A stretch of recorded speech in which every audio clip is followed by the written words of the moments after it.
Hi guys! Hi everyone! Good evening! This is Manay Gina and welcome back sa aking YouTube channel. So guys, another mini vlog for today's video at ang ating pag-uusapan ay walang iba kung hindi si Catherine Bernardo. Magbabalik teleserye si Catherine at ang kanya magiging leading man dito is walang iba kung hindi si James Reid.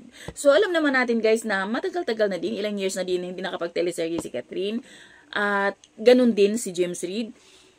So, itong comeback teleserye ni Catherine, si James Reid yung kanyang magiging leading man.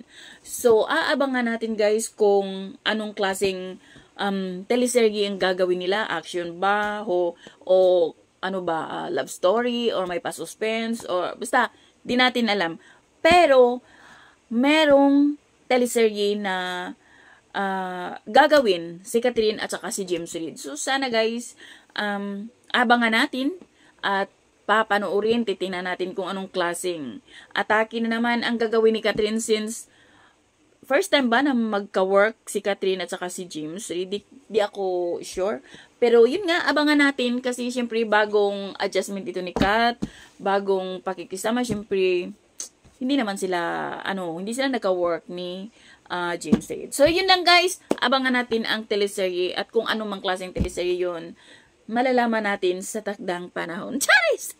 Takdang panahon. So, yun lang guys. Thank you for watching. Bye. God bless everyone.